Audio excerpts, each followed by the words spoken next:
Bapak, Ibu-ibu semuanya. Selamat siang, Bu. Apa kabarnya? Iya, pada hari ini kita akan melakukan diseminasi budaya positif, yang mana ini terdapat di modul 1.4 calon guru penggerak angkatan 9. Hari ini hari Selasa tanggal 24 Oktober 2023. Iya. Sebelum kita memulai, kita akan mendengarkan kata sambutan dari Ibu Yuswati, SPD SD sebagai kepala sekolah di sekolah kita. Kepada Ibu dipersilakan.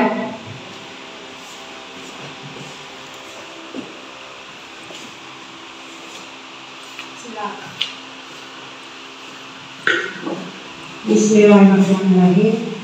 Assalamualaikum warahmatullahi wabarakatuh. Waalaikumsalam warahmatullahi wabarakatuh. Salam sejahtera untuk kita semua. Selamat siang Bapak Ibu guru yang hadir. Ya, terima kasih hari ini sudah hadir di ruangan ini untuk melaksanakan tugas rutin kita, yaitu pelaksanaan PNN. Nah, kebetulan hari ini Ibu memberikan pengarahan berhubungan dengan kegiatan diseminasi calon guru penggerak, yaitu tentang budaya positif. Pengarahan itu udah banyak. Ini budaya positif ini harus kita gerakkan dari mulai bangun tidur sampai kita tidur lagi. Nah, sebenarnya seperti itu. Dan untuk dari kita, kemudian ke siswa, kemudian ke warga sekolah, dan ke seluruh yang ada di rumah sekolah, lingkungan juga mungkin ya berpengaruh. Budaya positif ini kita semua sudah tahu. Budaya positif harus dibiasakan, bukan dikerjakan, tapi dibiasakan. Kalau tidak biasa itu sangat berat bagi kita. Seperti pertama, contoh, kita tahu tugas kita rutin dari jam 7 pagi ke sekolah, pulang jam 12, jam 1 sampai jam 3, kadang jam 4 ya, Sinta. Nah, itu sangat berat kalau tidak terbiasa. Jadi, menurut pendapat saya, budaya positif itu bukan harus dilisankan atau dibicarakan, didiskusikan, tetapi kita praktekkan bersama-sama. Nah, kita Ibu semua yang ada di sini, coba kita belajar, kita sama belajar membudayakan sikap positif, terutama untuk guru dulu. Nah, kalau gurunya sudah baik, baru kita ke siswa kita. Contohnya adalah kita. Jadi kita contoh pertama, datang pagi di waktu piket. Kalaupun misalnya tidak ada pekerjaan, dibantu temannya yang memerlukan bantuan, itu juga budaya positif.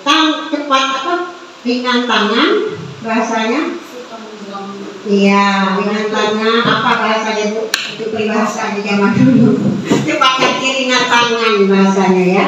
Kalau orang memerlukan bantuan itu artinya cepat, tanpa juga diminta kita lakukan. Nah, itu aja yang Ibu sampaikan. Semoga kita melaksanakan dan mengoptimalisasi dan mengaktualisasi budaya positif ini pada diri kita masing-masing. Nggak usah dikasih tahu lah, ayo kita begini, ayo begini. Tetapi dalam diri kita sendiri melaksanakan dan ingin melaksanakan. Kalau dengan dorongan orang lain mungkin kita agak berat. Tapi kalau dari diri kita sendiri tanpa ada paksaan dari orang itu ikhlas kita kerjakan, ringan. Kita semua sudah tahu karena kita sudah dewasa, Ibu tidak panjang lebar. Cuman Ibu pengen kerjasama kita, di situ tidak ada budaya-budaya positif yang harus kita kerjakan setiap hari, karena setiap hari itu sudah kita lakukan, mungkin kurang optimal atau maksimal saja. Ya, itu saja pengarahan dari Ibu. Semoga hari ini dapat ilmunya dan dapat kita laksanakan dalam kehidupan kita sehari-hari, terutama di sekolah SD 44. Itu saja pengarahan dari Ibu Kusinta. Terima kasih atas perhatiannya. Wassalamualaikum warahmatullahi wabarakatuh. Baik, terima kasih Ibu Yuswati untuk kata sambutannya. Kita lanjutkan.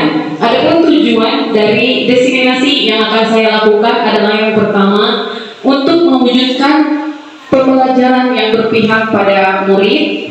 Yang kedua, untuk menciptakan budaya positif. Yang ketiga, untuk mewujudkan suasana yang nyaman di lingkungan sekolah.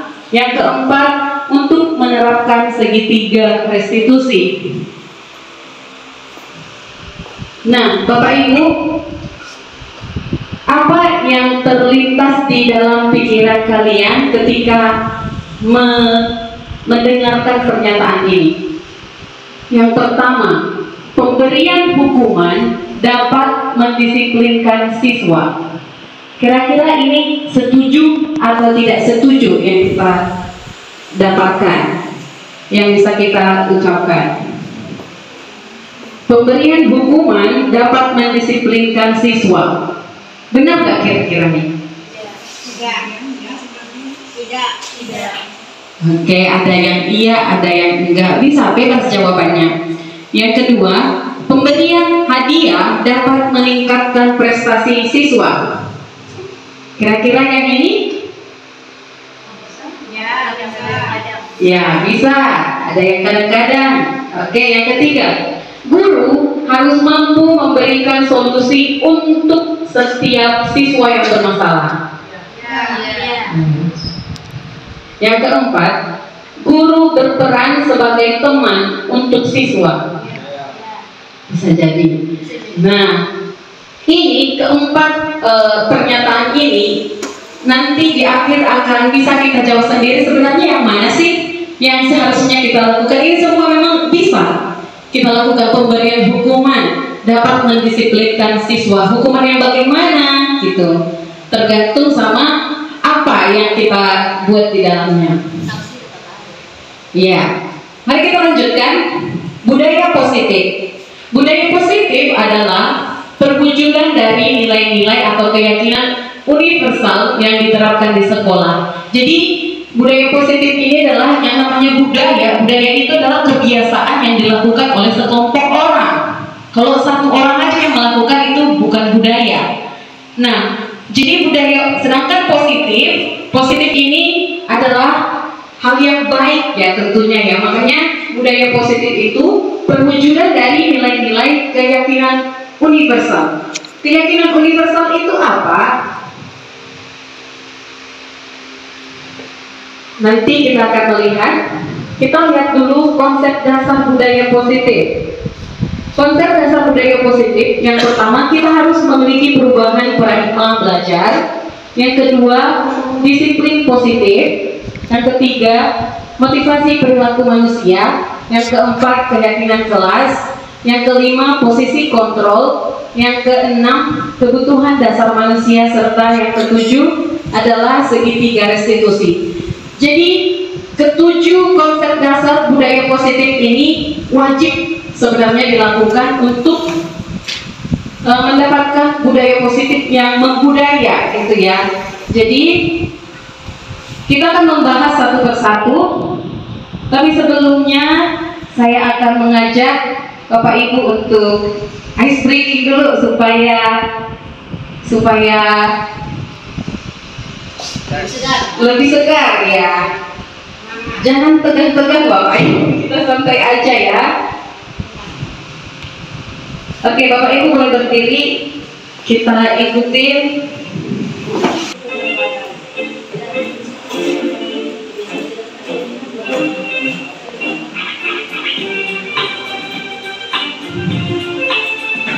Ya, kita sama-sama mengikuti.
Nafas.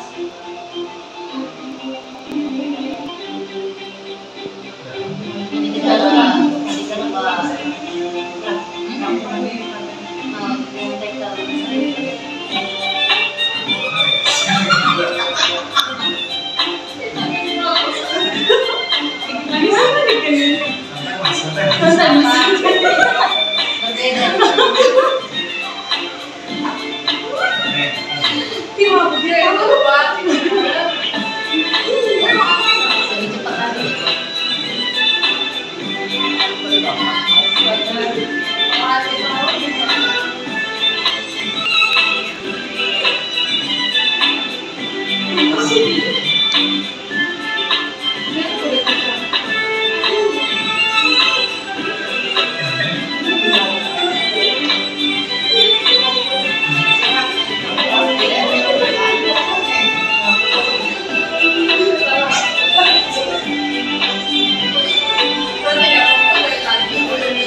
Silakan duduk Bapak Ibu.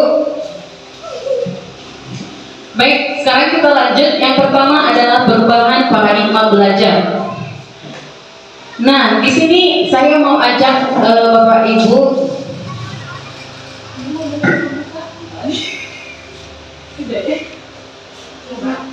Aku ada pembukaan nggak? Ada ya.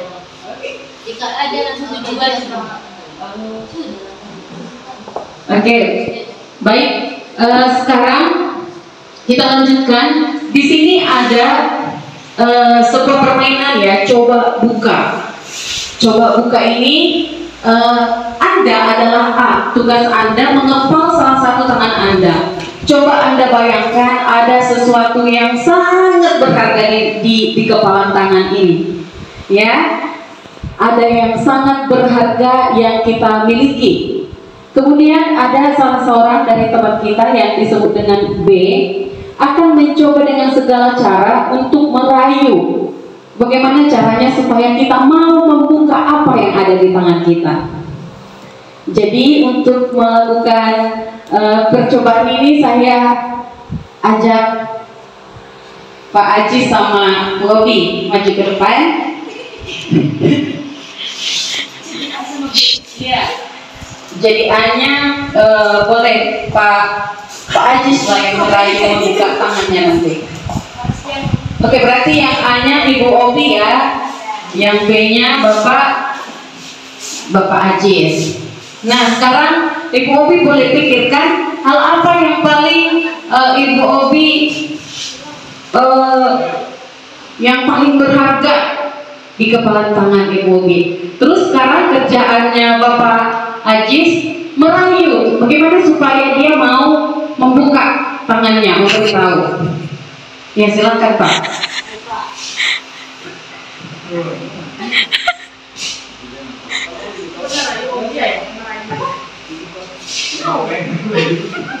Obi tuh yang Salah. Kan lagi. Karena bisa praktek di bayi depan. tahu kan aja dia merayu.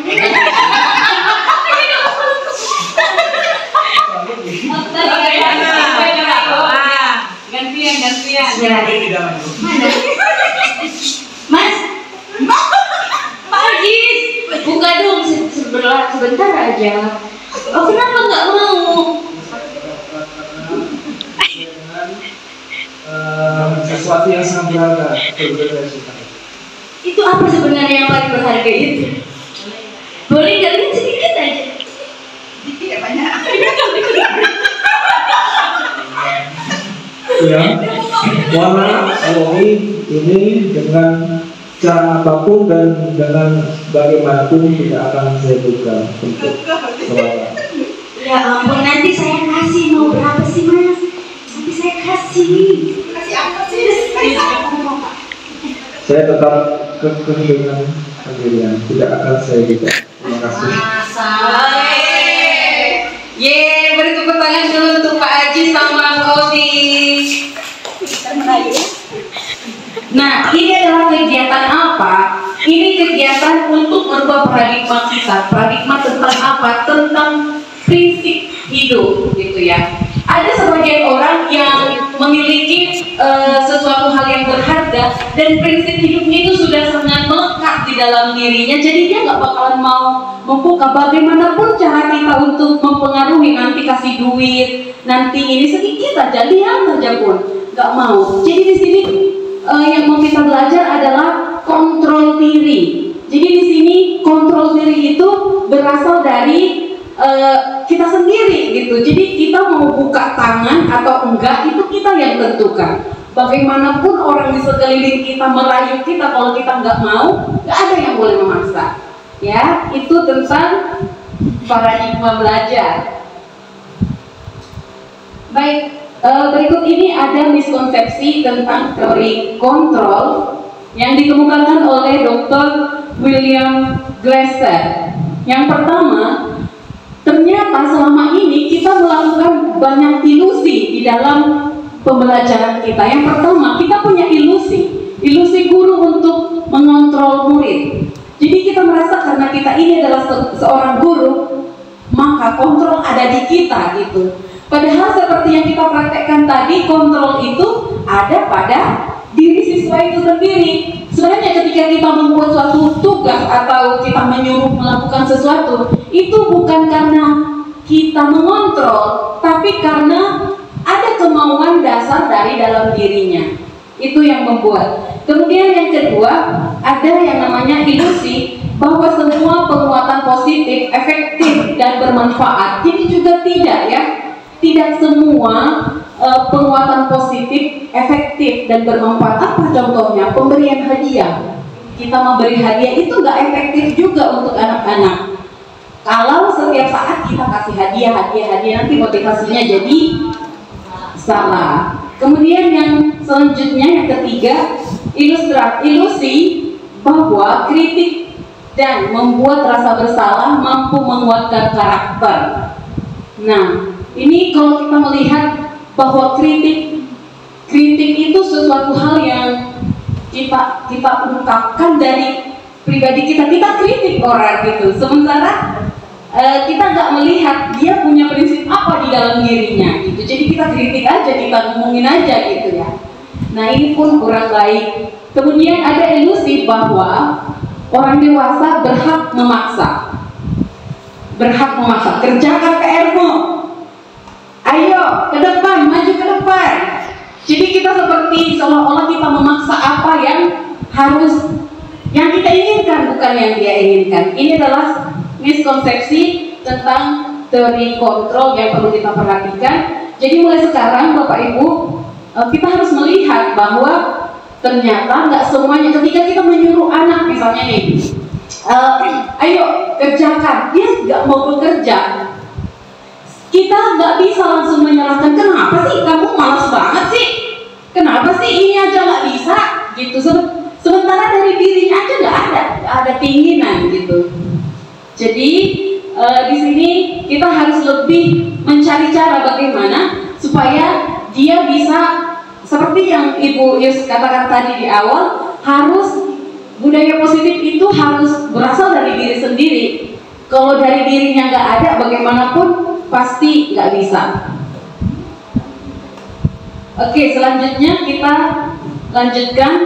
Di sini ada yang disebut dengan stimulus respon. Selama ini kita paham bahwa stimulus respon ini adalah hal yang baik untuk dilakukan. Ternyata di samping itu ada pandangan tentang dunia yang mana stimulus respon ini versus teori kontrol. Nah, ketika realitas atau kebutuhan kita sama, itu merupakan stimulus respon. Tetapi kalau kontrol, ternyata realita itu kita berbeda. Jadi kita nggak boleh samakan konsep kita dengan konsep orang lain, nggak bisa. Karena masing-masing pribadi memiliki pandangan hidup yang berbeda. Kemudian yang kedua, semua orang melihat hal yang sama. Yang sebenarnya setiap orang memiliki gambaran yang berbeda. Kemudian yang ketiga, kita sering mencoba mengubah orang agar berpandangan sama dengan kita. Seharusnya kita berusaha memahami pandangan orang lain tentang dunia. Kemudian perilaku buruk dilihat sebagai suatu kesalahan. Seharusnya semua perilaku memiliki tujuan. Lalu orang lain bisa mengontrol saya. Yang biasa kita lakukan, orang lain bisa mengontrol saya. Ternyata hanya kita yang bisa mengontrol diri kita sendiri. Kemudian saya bisa mengontrol orang lain. Seharusnya Anda tidak bisa mengontrol orang lain. Kemudian pemaksaan ada pada saat bujukan gagal. Harusnya kolaborasi dan konsensus penciptaan pilihan-pilihan baru. Dan yang terakhir, model berpikir atau menang kalah. Kalau sekarang model berpikir itu harus menang-menang. Apapun yang dilakukan ada positifnya, seperti itu. Kita lanjut. Yang kedua adalah disiplin positif.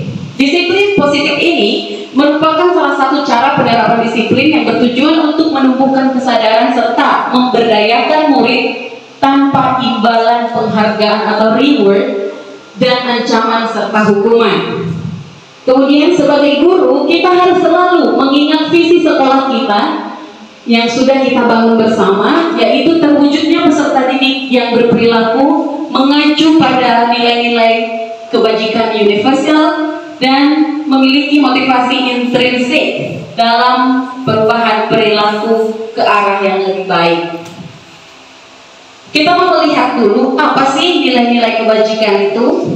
Ada beberapa nilai-nilai kebajikan. Yang pertama, profil pelajar Pancasila. Ini kita semua pasti sudah tahu bahwa beriman dan bertakwa kepada Tuhan Yang Maha Esa dan berakhlak mulia, berkebinekaan global, gotong royong, mandiri, kreatif, dan bernalar kritis. Kemudian yang kedua ada yang disebut dengan Ibu Primary Year Program. Jadi ini tentang toleransi, rasa hormat, integritas, mandiri, dan lain-lain. Kemudian yang ketiga ada yang namanya 9 pilar karakter. Ini adalah cinta Tuhan dan segenap ciptaannya, kemandirian, dan lain-lain. Kemudian selanjutnya petunjuk seumur hidup dan keterampilan hidup. Ini tentang keterampilan hidup, tentang keajaiban, tentang empati, suara hati, kontrol diri, dan keadilan. Yang terakhir nilai kebajikan, yaitu proyek nilai kebajikan. Itu tentang peduli, rajin, integritas, rasa hormat, ketergantungan, dan lain-lain.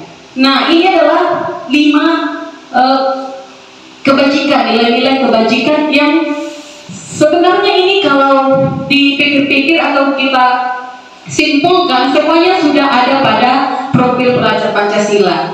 Makanya di kurikulum Merdeka diusulkan supaya profil pelajar Pancasila ini yang menjadi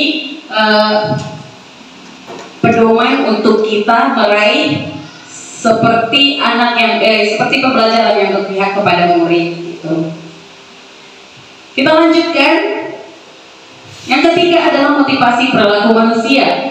Motivasi perilaku manusia itu yang pertama, ada motivasi kita itu untuk menghindari hukuman atau ketidaknyamanan. Jadi kita membuat pertanyaan seperti ini, apa yang akan terjadi apabila saya tidak melakukannya? Itu motivasinya. Jadi yang kedua, untuk mendapatkan hadiah atau imbalan penghargaan dari orang lain. Ini bisa dilakukan dengan pertanyaan, apa yang akan saya dapatkan apabila saya melakukan? Misalnya nih, apa yang akan saya dapatkan apabila aku pulang jam 4 dari sekolah ini? Seperti itu, ada motivasi lain gitu di belakang. Kemudian yang ketiga, untuk menjadi orang yang mereka inginkan dan menghargai diri sendiri dengan nilai-nilai yang mereka pegang. Nah, ini biasanya pertanyaannya, akan menjadi orang yang seperti apa saya apabila saya melakukan suatu kegiatan yang membuat saya bangkit gitulah sebenarnya. Nah, menurut Bapak Ibu, dari ketiga motivasi perilaku ini, yang mana motivasi yang bagus untuk kita terapkan? yang paling bagus kira-kira? Apakah nomor 1 untuk menghindari hukuman, supaya aku nggak dikata-katain nanti sama Oki, aku baiklah sama dia, aku belilah nasi bungkus ini dulu, atau aku mau hari ini aku mau tampil lebih dewasa sedikit omongannya biar aku dipuji kayak hebat gitu. Itu yang nomor 2 tadi. Sementara yang nomor 3 itu merupakan kesadaran sendiri bagaimana saya mau, dan apa yang terjadi ya ada dari dalam diri kita sendiri. Jadi di sini yang mana Bapak Ibu kira-kira 1, 2 atau 3? 3. Nomor 3, iya, saya sependapat. Kita lanjut. Hukuman dan penghargaan. Nah, hukuman ini biasanya terjadi tidak terencana, tiba-tiba. Murid tidak tahu apa yang akan terjadi, tidak dilibatkan, bersifat satu arah, berupa hukuman atau fisik atau psikis. Jadi di sini hukuman ini adalah hal yang tidak terencana ya. Contoh, tiba-tiba murid kita datang terlambat. Dia udah tahu dia masih dihukum. Karena apa? Karena dia udah membuat kesalahan, tapi dia tidak tahu nanti dihukumnya apakah baris di lapangan, apakah kumpulin sampah-sampah, atau apakah berdiri di luar. Dia belum bisa menentukan. Gitu. Yang kedua adalah konsekuensi. Konsekuensi ini biasanya terencana dan disepakati bersama, yaitu seperti ada pada peraturan yang ada di kelas masing-masing. Nah, ini biasanya sikap gurunya selalu menjadi monitor gitu ya. Kamu kan tahu PR harus dikerjakan. Jadi kita hanya memonitor gitu, kita hanya memeriksa aja, tapi sebenarnya tidak seperti itu gitu. Kemudian yang ketiga restitusi. Nah, restitusi ini adalah suatu proses menciptakan kondisi bagi murid untuk memperbaiki kesalahan dan proses kolaboratif yang mengajarkan murid untuk mencari solusi sendiri. Jadi dari ketiga hal ini yang kita pilih 1, 2 atau 3? 3. Oke, kita lanjut. Ini adalah pembeda antara hukuman, konsekuensi, dan restitusi. Kasusnya seperti ini. Siswa datang terlambat ke sekolah. Nah, kalau kita menghukum, berarti murid tersebut akan kita hukum dengan cara murid disuruh berdiri di depan kelas, atau guru akan marah-marah kepada murid, atau murid disuruh menulis saja, tidak akan datang terlambat selama 1 lembar. Saya tidak akan terlambat selama ke sekolah lagi. Itu adalah hukuman. Sementara yang kedua, konsekuensi. Biasanya konsekuensi ini diterapkan, guru memberikan konsekuensi tidak bermain saat jam istirahat. Nah, dia akan terlambat. Jadi konsekuensinya kamu tidak boleh istirahat, keluar main-main gitu. Kemudian guru bersikap tegas menuntut siswa untuk taat aturan. Jadi itu adalah konsekuensi atas aturan yang sudah disepakati. Sedangkan restitusi dari kasus ini, guru seharusnya menanyakan tentang alasan apa, kenapa dia bisa datang terlambat. Kemudian guru mengarahkan siswa untuk mengingat keyakinan kelas yang sudah dibangun bersama. Kemudian siswa juga disadarkan dan bisa memutuskan sendiri tindakan apa yang akan dia lakukan. Iya, selanjutnya hukuman penghargaan. Di sini ada beberapa penghargaan yang biasa kita berikan kepada murid. Yang pertama, dengan memberi penghargaan itu bisa menjadi hukuman bagi anak-anak. Contohnya, pengaruh jangka pendek dan jangka panjang. Nah, ini biasanya berpengaruh jangka pendek. Ketika anak melakukan sesuatu, kita kasih hadiah, dia akan lupa. Pada saat itu aja dia akan ingat. Kemudian yang selanjutnya ada penghargaan yang tidak efektif. Ini maksudnya nggak efektif karena biasanya penghargaan ini kita kasih sama, misalnya nih ada 3 orang yang bisa menjawab, tapi kita cuma kasih penghargaan, ayo tepuk tangan untuk sini. Gak semua kelas yang ikut berbicara, mungkin dia berbicara dengan suara pelan, kita gak dengar. Kita hanya memberikan sama yang jelas di telinga kita. Jadi itu kurang efektif, itu bisa menyakiti perasaan anak-anak yang sebenarnya dia harus dipuji juga gitu. Kemudian penghargaan bisa merusak hubungan. Contohnya nih, Ibu Melan sangat kompak dengan Ibu Obi. Nah, pada suatu saat guru ternyata Ibu Melan lebih aktif melakukan berbicara atau membuat komunikasi dengan guru. Otomatis gurunya lebih sering ngomong sama Bu Melan. Padahal Ibu Obi sama Bu Melan adalah teman baik. Itu bisa menjadi merusak hubungan. Ini apa sih, cari muka banget sih sama guru gitu. Jadi itu bisa membuat hubungan menjadi rusak. Kemudian penghargaan juga bisa mengurangi ketepatan, nggak tepat sama sasaran. Kemudian penghargaan juga bisa menurunkan kualitas. Ketika kita melakukan sesuatu, yeay, hebat, good job, wah kamu keren. Dengan perkataan itu ternyata kita merasa puas. Jadi anak itu merasa puas, oh aku udah keren, aku udah hebat, aku udah mantap. Jadi besok aku nggak usah lagi udah mantap hari ini. Itu di sini ceritanya ya. Jadi menurunkan kualitas. Seharusnya ketika anak itu bagus cukup kita bilang atau dengan tangan. Gitu. Jadi nggak usah terlalu berlebihan memberi penghargaan atau pujian. Karena itu menurunkan kualitas anak itu sendiri. Kemudian penghargaan juga bisa mematikan kreativitas. Contohnya bagaimana nih? Misalnya nih, anak-anak hari ini kita mau menggambar ya, menggambar apa? Pemandangan. Terus anak-anak semuanya udah menggambar nih. Ada anak yang memang terampil menggambar, digambarlah bagus. Tapi ada anak yang tidak terampil, digambarlah seadanya. Tapi sebenarnya sama-sama menggambarkan pemandangan. Nah, karena di mata kita ini bagus, punya anak yang kreatif tadi, kita puji dia, wah coba kamu bikin kayak punya si ini nih, kan bagus nih warnanya nih, daunnya hijau, bunganya pink, kamu apa nih, hitam warnanya, padahal ini, itu bisa membuat dia, oh berarti aku gak kreatif nih, jadi dia memendam kreatifnya gitu. Kemudian penghargaan juga bisa menghukum, ya seperti itu tadi ya, udah kita bahas. Kemudian satu lagi motivasi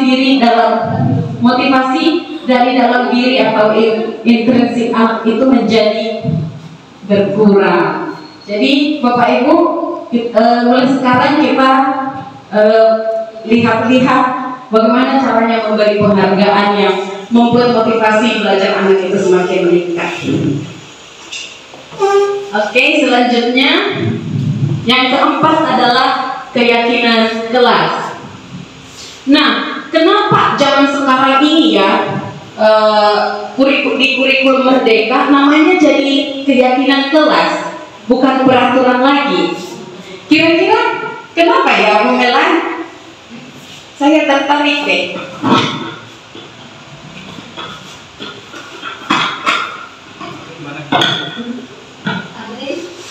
Coba. Kira-kira apa tuh? Baiklah, terima kasih buat kesempatannya Ibu Sinta. Kalau dari pertanyaan mengapa keyakinan kelas bukan peraturan kelas? Balik lagi dengan materi atau paparan yang Ibu Sinta tadi sampaikan. Kalau dia rule kelas, berarti dia kan ada sesuatu yang ketika dia salah langsung ada sanksi, langsung ada hukuman. Tapi kalau keyakinan, saya rasa ketika keyakinan kelasnya tidak sesuai dikerjakannya, kita akan tanya dulu kenapa nak terjadi seperti itu. Jadi nggak langsung menjudge anak tersebut salah seperti itu. Kalau peraturan kan salah atau benar seperti itu peraturan. Kalau keyakinan kan berbeda. Terima kasih. Oke, bagus sekali Bu Melan. Kita lanjutkan. Di sini ada satu pernyataan penggunaan helm saat mengendarai sepeda motor. Ini kalimat ini kalau misalnya kita baca gitu, penggunaan helm saat mengendarai sepeda motor, apa yang terlintas? Apakah peraturan atau keyakinan dulu? Nah, kalau sebenarnya kan biasanya kita peraturan, tapi kalau lihat keyakinan kan itu keselamatan tadi. Iya, benar sekali, benar Bu Melan. Jadi kalau yang pertama terlintas adalah karena peraturan, supaya apa? Nanti ditangkap polisi, udah gitu nanti bayar. Nanti ini jadi sebenarnya yang terlintas itu kalau sudah bisa dari keyakinan supaya keselamatan untuk diri kita sendiri, maka kita sudah menerapkan dalam kehidupan kita ya. Jadi peraturan itu biasanya ya, jadi keyakinan itu biasanya dibuat berdasarkan kesepakatan secara universal oleh siswa dan guru. Sedangkan kalau peraturan itu biasanya dibuat secara sepihak dan bersifat satu arah oleh guru. Itu bedanya. Nanti kita akan melihat contoh nyatanya. Kemudian bagaimana cara membuat langkah-langkah keyakinan kelas? Di sini yang pertama untuk membuat langkah-langkah keyakinan kelas adalah mempersilahkan murid di kelas untuk bercurah pendapat. Kemudian mencatat semua masukan murid. Yang ketiga, mengubah kalimat negatif menjadi kalimat positif. Yang keempat, meninjau kembali hasil curahan yang sejenis. Kemudian yang kelima, ditinjau kembali dan dibuat menjadi 3-7 kesepakatan atau keyakinan. Yang keenam, membubuhi tanda tangan. Yang ketujuh, keyakinan kelas ditempelkan di dinding kelas di tempat yang mudah dilihat oleh warga kelas. Berikut ini adalah video pembuatan keyakinan kelas yang sudah saya terapkan.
Jangan buang sampah sembarangan, boleh. Apalagi tidak menyontek, boleh. Tidak menyontek. Terus rajin mengerjakan tugas, boleh bersama. Kalau sudah selesai, langsung dinaikkan di sini, kan bisa nempel.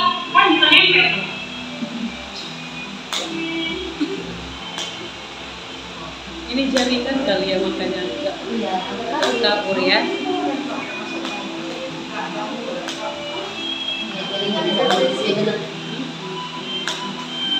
Sebenarnya jelas ya? Jelas. Nggak tahu juga sih.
Oke.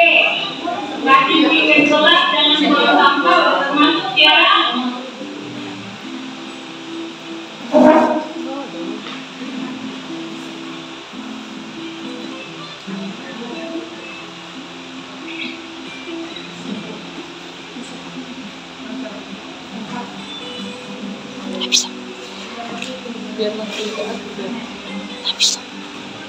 Nah, ini sudah mau lagi. Nah, di sini ada 1, 2, 3, 4, 5, 6, 7 keyakinan kelas yang sudah kalian buat. Yang pertama itu tentang tiket yang kedua tentang tidak terlambat datang bersekolah. Terus yang ketiga, oke.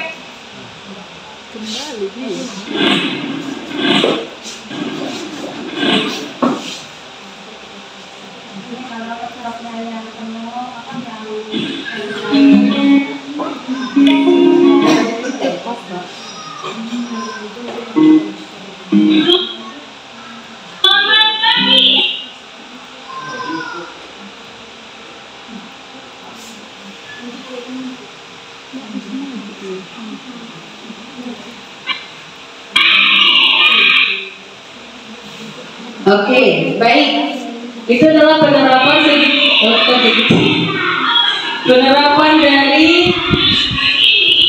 pembuatan keyakinan kelas. Kita lanjut. Saya yakin Bapak Ibu sudah membuatnya di dalam kelas, cuman kadang karena kita gak record, makanya kita pikir gak dilakukan, ya. Selanjutnya yang kelima adalah posisi kontrol guru. Yang pertama, posisi kontrol guru itu adalah penghukum. Kedua, pembuat rasa bersalah. Ketiga, teman. Keempat, pemantau. Dan kelima, manajer. Bapak Ibu, kira-kira dari kelima posisi kontrol yang dimiliki guru ini, yang mana yang paling baik kira-kira? Jadi, manajer. Ada lagi? Teman. Sebagai teman. Pemantau juga bisa, ya. Nah, di sini contoh penerapan 5 posisi kontrol yang tadi. Kasusnya adalah murid datang ke sekolah tidak memakai atribut lengkap saat upacara bendera. Nah, di sini posisi kontrolnya ketika kita menjadi seorang guru yang penghukum, maka kita akan bilang sama anak-anak itu, patuhilah peraturan sekolah. Ayo, berdiri di barisan lain. Seperti itu. Nah, kalau ketika kita menjadi pembuat merasa bersalah, kita akan bilang seperti ini. Sudah berapa kali ibu bilang sama kamu, ibu kecewa sama kamu. Jadi dia merasa bersalah, rasa kecewa itu diakibatkan oleh dia gitu. Kemudian yang ketiga, guru sebagai teman. Begini contohnya, kamu lagi, ayo jangan gitu dong, ayo gabung sana sama temanmu yang lain. Itu seperti teman. Kemudian sebagai pemantau, seperti ini pemantau, kamu sudah melanggar peraturan sekolah, kamu tahu kan konsekuensinya? Nanti habis upacara ini kamu ini lagi ya, saya cek ya, kamu berubah nggak? Nah, seperti itu dipantau. Kemudian yang manajer begini, apa kamu tahu kesalahan kamu apa? Kira-kira bagaimana pendapatku dengan keadaanmu seperti ini? Terus bagaimana solusi yang harus kamu ambil untuk mengatasi ini supaya atribut lengkap? Iya, jadi lebih ke manajer. Iya, semuanya sih bisa diterapkan, tergantung sama kondisinya. Bagaimana kita bisa sebagai penghukum, sebagai teman, sebagai manajer, sebagai pemantau dan pembuat rasa bersalah. Cuman di sini yang lebih diutamakan, semoga kita diharapkan bisa menjadi manajer. Iya, jadi kita harus tanya dulu apa, kenapa begitu gitu. Jadi kita harus tahu dan dia juga harus mengambil solusi sendiri, bukan kita yang kasih solusi. Kamu besok harus pakai sepatu ya, kamu besok harus pakai topi ya, bukan seperti itu. Tapi dia harus bilang sendiri, iya Bu, saya akan pakai besok. Solusinya datangnya dari dirinya sendiri.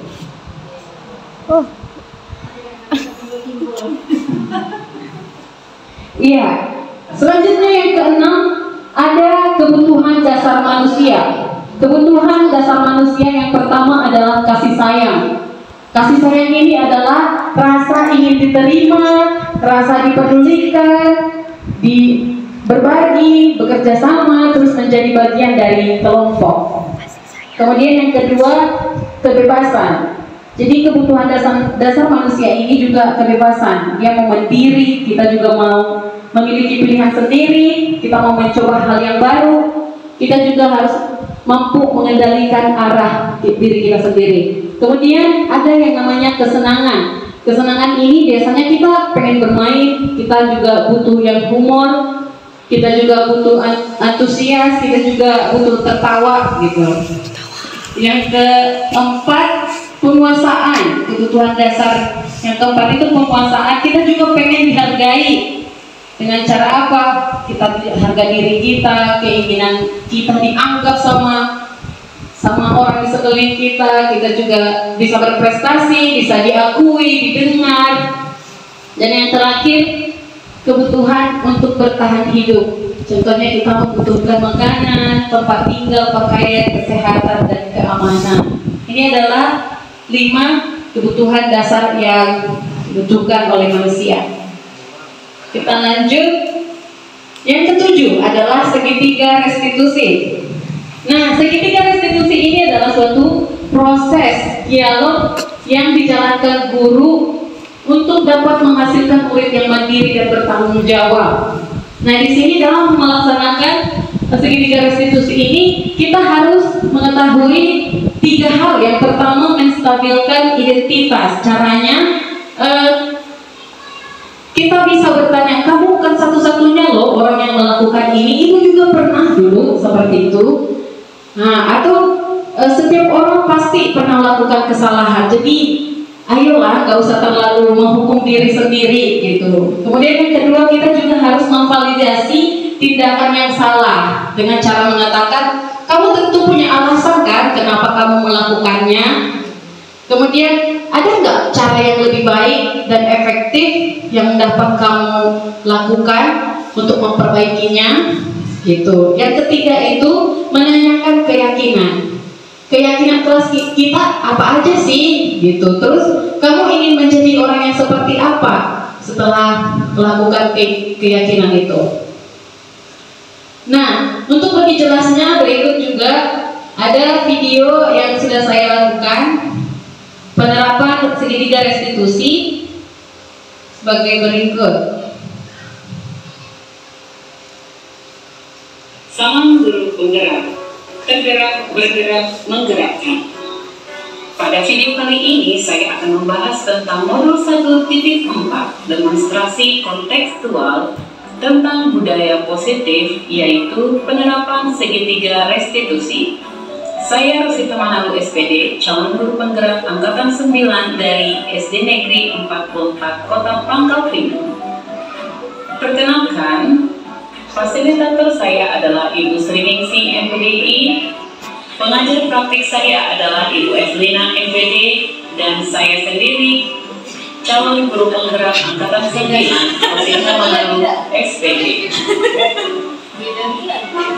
Segitiga restitusi. Restitusi adalah sebuah cara menanamkan disiplin positif pada murid, bukan untuk menebus kesalahan yang dilakukan, namun untuk belajar dari kesalahan. Tujuannya untuk memperbaiki hubungan dan menciptakan peserta didik yang mandiri dan bertanggung jawab. 3 tahapan restitusi. Yang pertama, menstabilkan identitas. Yang kedua, validasi tindakan yang salah. Yang ketiga, menanyakan keyakinan. Tahap pertama yaitu menstabilkan identitas. Penerapannya berdasarkan prinsip membuat kesalahan adalah bagian dari proses pembelajaran, kemudian menggeser identitas gagal ke identitas sukses. Yang kedua adalah tahap validasi tindakan yang salah. Yang pertama, berdasarkan prinsip setiap perilaku berupaya memenuhi suatu kebutuhan tertentu, kemudian guru menggeser dari pemikiran stimulus respon menjadi lebih proaktif. Lalu yang ketiga, mengenali dan mengakui kebutuhan murid akan memperbaiki hubungan dengan murid. Yang ketiga, menanyakan keyakinan. Pada tahapan ini dilakukan pertanyaan bermakna untuk memunculkan motivasi intrinsik pada siswa. Kemudian mengaitkan keyakinan yang ada dengan tindakan yang salah. Kasus 1. Peserta didik seringkali datang ke sekolah terlambat. Berikut adalah video penerapan segitiga restitusinya. Hai Jihan, kamu mau nggak mengamati Jihan?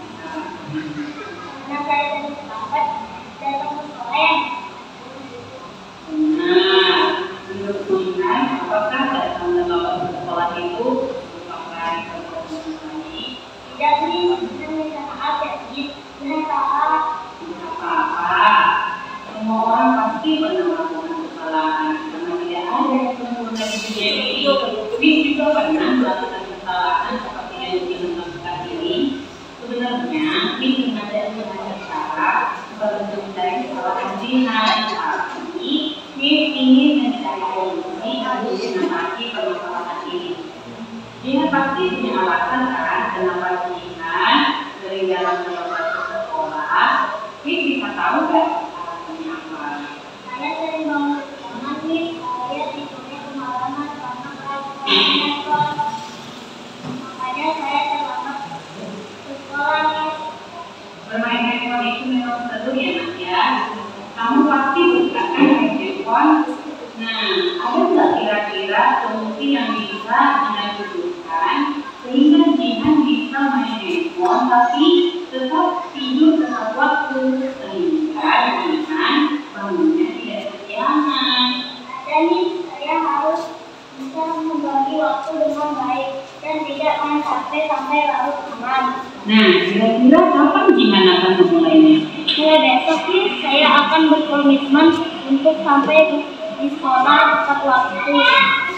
Oh iya, Jihan masih ingat nggak keyakinan kelas yang pernah kita buat tuh? Masih nih, Kira-kira keyakinan apa ya yang berkaitan dengan hal ini? disiplin waktu Miss. Benar sekali. Jadi kira-kira ke depannya Jihan akan menjadi siswa yang seperti apa, Nak? Saya akan lebih menghargai waktu, menghargai diri saya sendiri dan Miss dengan cara datang tepat waktu di sekolah. Baiklah, sekarang kita sudah mendapatkan solusinya ya, Jihan. Miss yakin Jihan pasti bisa menanamkan nilai-nilai keyakinan ini dalam diri Jihan dengan baik. Dan Jihan pasti bisa mengatur waktu lebih bijaksana lagi ke depannya. Baik Miss, terima kasih ya. Baiklah, sekarang Jihan boleh kembali ke kelas ya. Terima kasih ya, Nak. Iya Miss.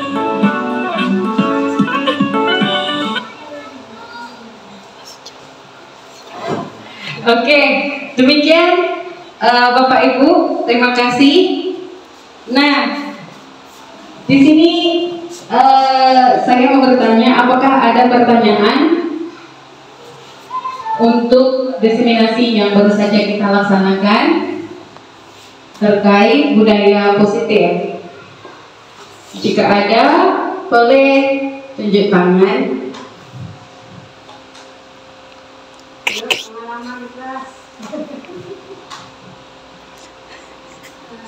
Pertanyaan atau solusi atau masukan juga bisa. Ibu Obi ya.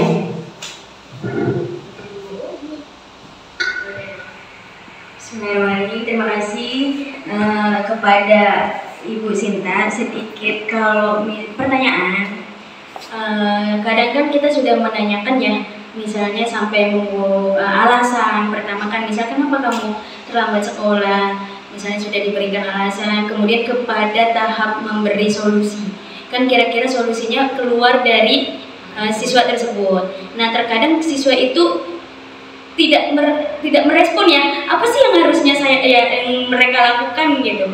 Nah, kira-kira seperti apa kita sebagai Bapak Ibu guru untuk memberikan mungkin pertanyaan pemantik ya, supaya mereka bisa menghasilkan solusi yang dari hatinya atau dari pikirannya, seperti itu. Terima kasih. Oke. Baik, langsung saya jawab ya. Bagaimana caranya supaya mereka mendapatkan solusi gitu. Itu yang pertama, kita harus menggalakkan keyakinan kelas. Jadi keyakinan kelas itu adalah yang seperti tadi kita buat di tempat yang gampang dilihat. Terus di sana nanti keyakinan kelas itu kan misalnya dia sering datang terlambat, tidak mengerjakan PR. Nah, dia kan ada kedisiplinan, berarti gimana dia kenanya gitu. Jadi ketika kita bertanya, kira-kira tadi keyakinan mana yang kamu langgar gitu kan, dia pasti tahu datang terlambat. Disiplin, Bu, misalnya gitu. Kira-kira orang yang disiplin itu harus bagaimana? Anak yang disiplin itu apa ciri-cirinya, gimana caranya supaya dia disiplin? Ya, dengan pertanyaan seperti itu dia akan keluar, harus datang tepat waktu. Bagaimana caranya supaya datang tepat waktu?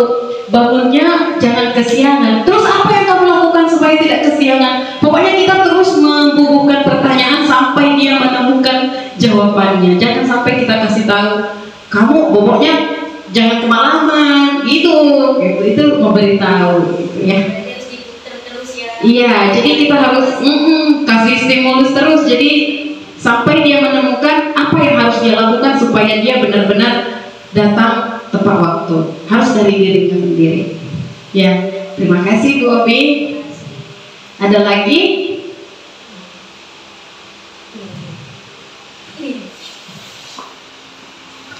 Balik lagi kita ya, tadi ada dibukakan solo pacara. Saya kalau lihat itu berarti kita termasuk ke bagian pemberi hukuman. Agak sedikit tertampar dengan pemaparan ini. Memang sih saya sendiri tidak ikut CGP, tapi memang banyak teman yang ikut CGP, jadi banyak sharing. Untuk saat ini anak milenial zaman sekarang itu berbeda dengan zaman kita dahulu. Beda cara pola pikir, beda rangsangannya, beda yang mereka hadapi di tantangan teknologi zaman now. Untuk anak zaman sekarang, kalau kita katakan kayak kita zaman dahulu, nggak bisa kita terapkan, karena anaknya makin keras. Kalaupun kita buat seperti itu, berarti banyak yang harus kita ubah di sekolah, di pribadi kita. Ternyata kita tidak. Yang paling sempurna saya lihat tadi adalah memang manajer,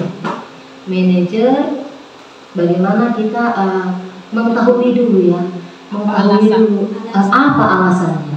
Jadi kita itu memang tanya dulu, jangan langsung kita menjudge anak itu seperti apa, orang itu seperti apa, padahal kita nggak tahu kondisinya apa.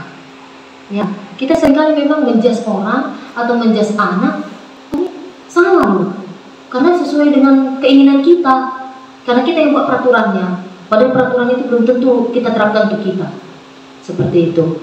Jadi banyak terima kasih Bu Sinta, banyak sekali pengetahuan yang kita dapat untuk ketika kita menerapkan hal-hal yang positif kepada anak. Ya, saya cuma memberikan ucapan terima kasih, banyak masukan, banyak diingatkan gitu, diingatkan, oh ternyata kita ini nggak bisa menjadi orang yang sebagai penghukum secara total, tidak, tetapi harus tahu dulu kondisi anak tersebut. Karena saya sendiri pernah melihat video di mana seorang guru dia menghukum anaknya karena sering terlambat. Ternyata anak tersebut membantu papanya untuk bekerja dulu. Pada saat tersebut gurunya ini penasaran kenapa harus anaknya terlambat terus ya, padahal sudah saya hukum-hukum terus. Ternyata ketika ketahuan dia seperti itu, malu sendiri sebagai guru. Ternyata oh seperti ini yang dialami oleh anak saya. Mungkin ibu-ibu sudah pernah lihat video motivasi seperti itu, dan itu juga jadi tertanam, nilai tertanam kepada kita. Oh, kita nggak bisa loh ngejudge langsung tanpa bertanya alasan apa kira-kira yang membuat dia seperti itu. Seperti itu. Terima kasih Bu Sinta. Terima kasih Bu Melan. Kita lanjut. Bagaimana perasaan Bapak Ibu setelah belajar tentang budaya positif? Kayaknya Ibu Yusma.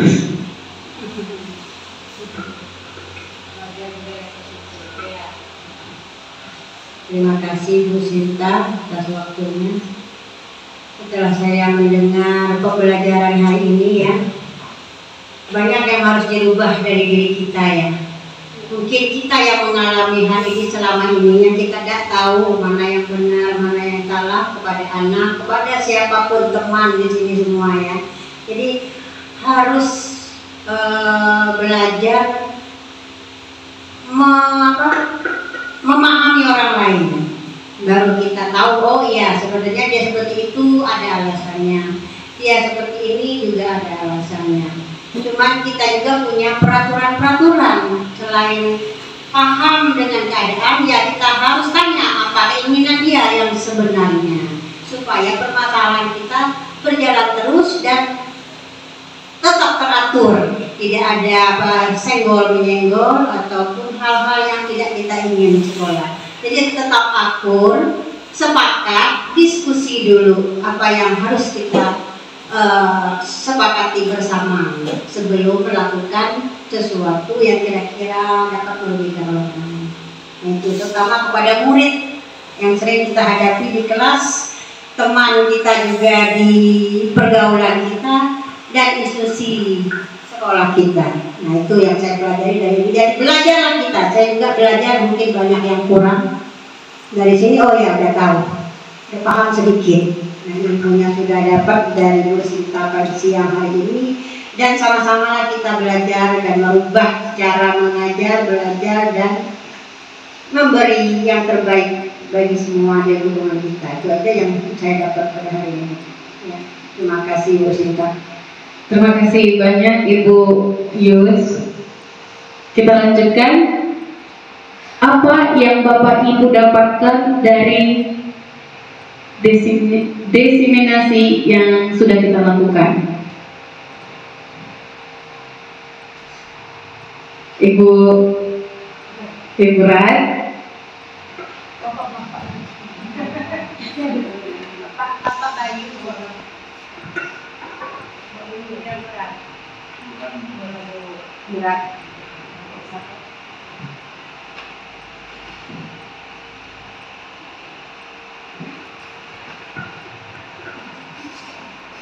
Terima kasih kesempatannya.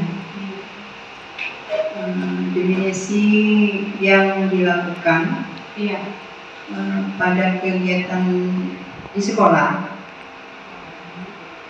dari pemaparan yang tadi, apa yang menurut Ibu yang bisa diterapkan untuk kedepannya? Kalau kita sebagai guru, yang harus kita terapkan pertama-tama disiplin dulu kita sebagai guru ya. Insya Allah kalau kita sudah disiplin, baru kita bisa mendisiplinkan anak-anak kita. Jadi kalau sudah tertanam di dalam diri kita disiplin, insya Allah kita menerapkan ke anak-anak itu dengan ikhlas. Jadi tidak ada rasa misalnya menggurui anak, kemudian menasihati anak itu tidak kasar. Misalnya anak itu tidak mau, kita merasa keras misalnya dengan anak. Tapi seperti tadi kan, anak itu sebagai teman bagi kita di sekolah. Jadi kalau kita merasa anak itu sebagai teman, insya Allah kita memberi masukan, disiplin anak, mendidik anak, insya Allah bisa berjalan dengan baik. Terima kasih. Terima kasih Ibu Rad untuk masukannya. Kemudian yang terakhir, apa tindak lanjut yang akan Bapak Ibu lakukan ke depannya?